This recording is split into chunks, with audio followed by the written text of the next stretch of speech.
नमस्कार। अभी 2-3 दिन पहले केंद्र सरकार ने सीए का कानून पास किया था। कल मैंने एक प्रेस कॉन्फ्रेंस करके ये समझाया कि सीए कैसे देश के लिए बेहद खतरनाक कानून है और इसे वापस लिया जाना चाहिए। आज सुबह माननीय गृह मंत्री श्री अमित शाह जी ने, जो कल मैंने प्रेस कॉन्फ्रेंस की थी, उसके ऊपर उन्होंने बयान जारी किया है। उसी का जवाब देने के लिए मैं आज आपसे मुखातिब हो रहा हूं। मैंने उनका बयान सुना, माननीय गृह मंत्री जी का। अपने पूरे बयान में जो प्रश्न मैंने कल उठाए थे, उसका किसी भी एक भी प्रश्न का उन्होंने जवाब नहीं दिया। उन्होंने केवल मुझे गाली गलौज किया है, केजरीवाल भ्रष्ट है, केजरीवाल ये है, केजरीवाल ऐसा है, केजरीवाल वैसा है।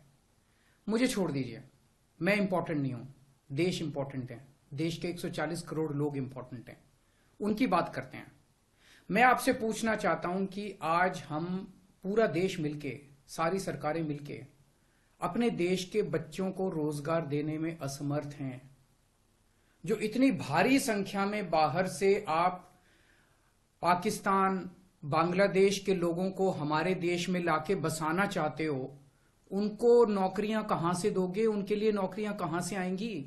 पहले अपने बच्चों के लिए तो नौकरी का इंतजाम कर लो।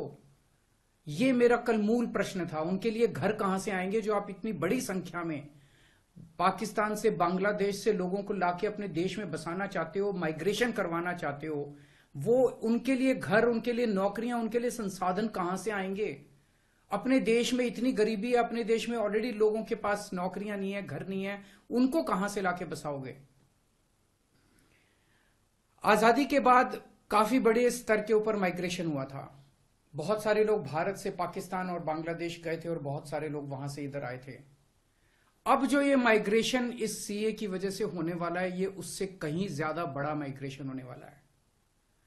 पाकिस्तान, बांग्लादेश, अफगानिस्तान, इनका कहना है कि सीए के तहत इनके अल्पसंख्यक जो हैं, वो अगर भारत में आके रहना चाहेंगे तो उन्हें उस बात की मंजूरी दी जाएगी, उन्हें हमारे भारत की नागरिकता दे दी जाएगी। इन तीनों देशों में मिलाके लगभग 2.5 से 3 करोड़ अल्पसंख्यक रहते हैं। पाकिस्तान, बांग्लादेश और अफगानिस्तान में मिलाके लगभग 2.5 से 3 करोड़ अल्पसंख्यक रहते हैं।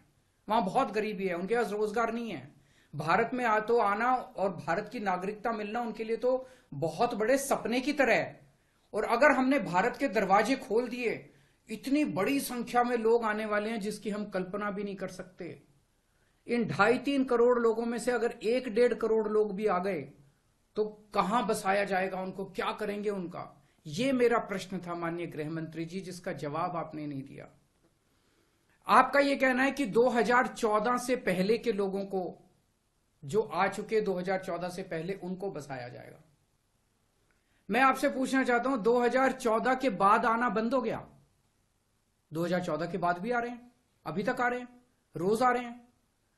तो अभी तक 2000 जो इलीगल माइग्रेंट आते थे, जो घुसपैठिए हमारे देश के अंदर आते थे, वो डरते थे कि अगर आ गए तो हमें निकाल देंगे, हमें पकड़ लेंगे, हमें जेल में डाल देंगे। उन्हें डर रहता था क्योंकि वो इलीगल थे। अब आप ये कानून लाके उनको लीगल बना रहे हो, अब उनका डर खत्म हो जाएगा। पूरे तीनों देशों के अंदर अब मैसेज ये है कि भारत सरकार अब जो है इन तीनों देशों के घुसपैठियों को लीगल करने जा रही है। तो ये 2014, आज आप 2014 वालों की बात कर रहे हो, कल आप 2019 के पहले वालों की बात करोगे, फिर ये डेट एक्सटेंड करके 2024 कर दोगे, क्योंकि घुसपैठिए तो आ ही रहे हैं। आपने रोहिंग्यों की बात की, ये तो आप ही के टाइम में आए थे, ये तो 2014 के बाद आए हैं सारे रोहिंग्ये। कैसे आए ये? आपकी मिली भगत से आए कि आपकी नाकामी की वजह से आए? पूरे देश में कहां कहां आपने रोहिंग्यों को बसा रखा है? तो जो इतने एक तरह से दरवाजा जो खोल रहे हो, इनको जो लीगल बना रहे हो, ये देश के लिए बहुत खतरनाक है। और इतनी भारी संख्या में इसके बाद घुसपैठिए आने वाले हैं जिसकी हम कल्पना भी नहीं कर सकते। आज जो 2014 के पहले भी आए थे, हमारे देश के अंदर उनके अधिकार नहीं है। आप उनको नागरिकता देके अब सरकारी नौकरियों दी जाएंगी उनको। पाकिस्तान से आए हुए घुसपैठियों को हमारे देश के अंदर अब सरकारी नौकरियां दोगे आप, उनको उनके राशन कार्ड बनाएंगे हम लोग।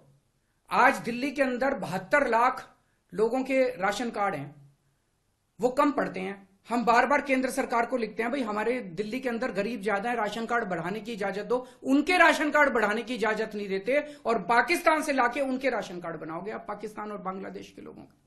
ये तो सही नहीं है। हमारे देश के लोगों के अधिकार मार के आप उनके लोगों को अधिकार दे रहे हो। सरकारी पैसा हमारा पैसा है। सरकारी पैसा 140 करोड़ लोगों का पैसा है, हमारे टैक्स का पैसा है।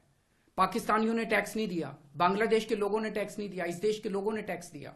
इस देश के लोगों के टैक्स का पैसा आप पाकिस्तान और बांग्लादेश के लोगों को यहां लाके उनको बसाने में खर्च करना चाहते हो, यह मंजूर नहीं है इस देश के लोगों को। कृपया इसको, मैं पूरी विनम्रता के साथ बोल रहा हूं कि कृपया इसको समझने की कोशिश कीजिए।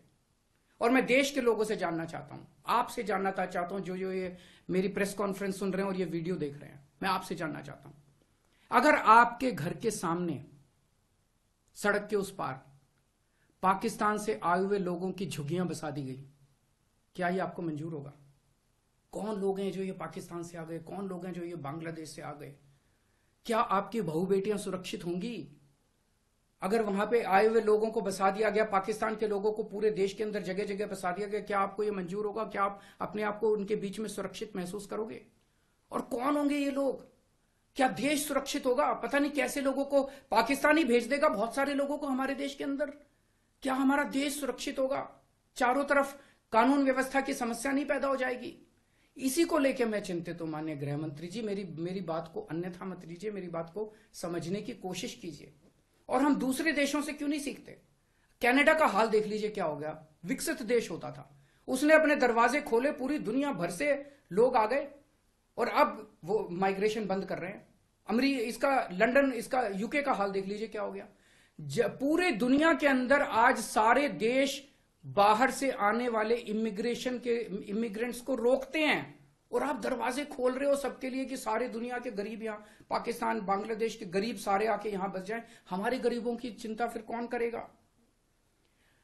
अगर आपको लाना ही है बाहर से लोगों को, हमारे देश में पिछले 10 साल में 11 लाख उद्योगपति और व्यापारी भारत छोड़ के चले गए, केंद्र सरकार की, भाजपा सरकार की नीतियों की वजह से, उनके अत्याचार की वजह से।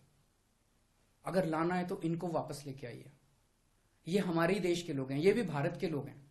ये 11 लाख लोग देश को छोड़ के चले गए, ये वापस आएंगे। ये अमीर लोग हैं, इनके पास पैसा है, ये आएंगे, फैक्ट्री लगाएंगे, दुकानें खोलेंगे, व्यापार करेंगे, लाखों बच्चों को रोजगार देंगे। इनको लेके आइए ना, पूरा देश आपका साथ देगा।